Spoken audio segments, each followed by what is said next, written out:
নমস্কার। কথাকলির আসরে তোমাদের সবাইকে স্বাগত। আজ আমি তোমাদের পাঠ করে শোনাব রাহুল সংস্কৃতায়নের মানুষের কাহিনীর পঞ্চবিংশ পর্ব। তার পরের এক মুন্নার গল্প। তখনও তামার যুগ চলছে। একদিন মুন্না দেখল একটা বড় চিল আকাশে পাখা দুলিয়ে উড়ছে। মুন্না বলল, মা, আমিও চিলের মতো আকাশে উড়তে চাই। পাশে দাঁড়িয়ে থাকা মুন্নি বলল, তুমি চিল হয়ে যাও না।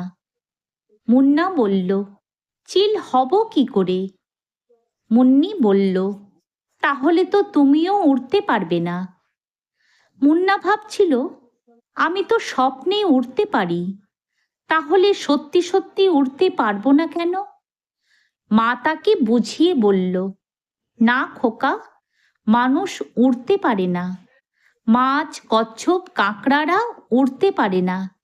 সিংহ কিংবা হাতিরাও উড়তে পারে না। মুন্না ছোট মানুষ, খুব দুঃখ পেল সে, হতাশ হলো।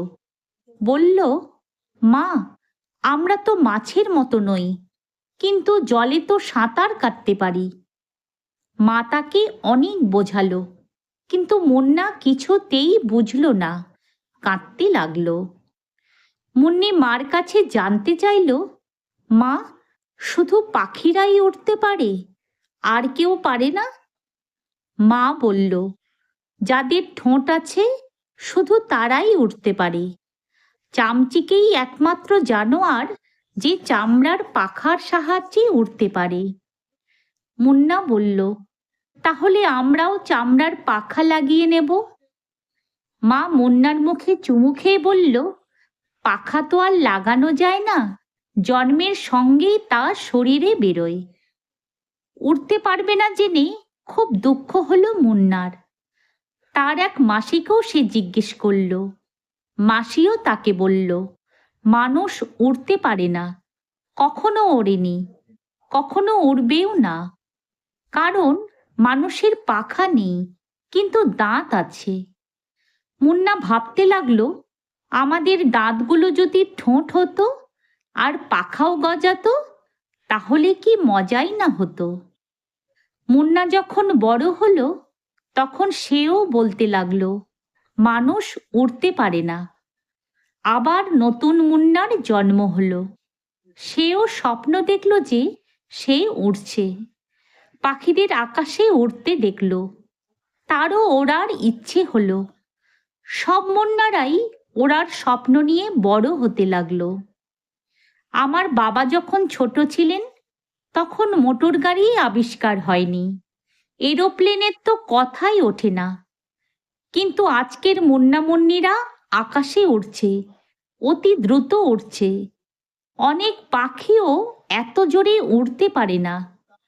যারা এরোপ্লেন তৈরি করছে, তাদের লেখাপড়া অনেক, রাতের পর রাত ভাবনা চিন্তা করছে।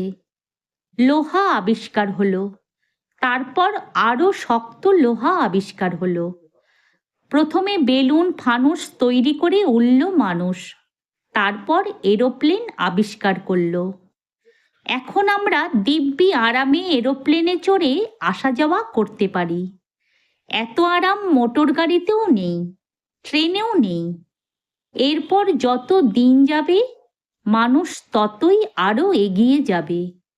পৃথিবী ছাড়িয়ে মানুষ মহাকাশে গ্রহ গ্রহান্তরে পাড়ি দেবে। যদি তোমাদের আজকের এই কাহিনী ভালো লেগে থাকে, তাহলে একটা লাইক ও আমার এই চ্যানেলটিকে সাবস্ক্রাইব করে দিও, যাতে তোমাদের জন্য আরো অনেক নতুন নতুন গল্প নিয়ে আসতে পারি। ধন্যবাদ।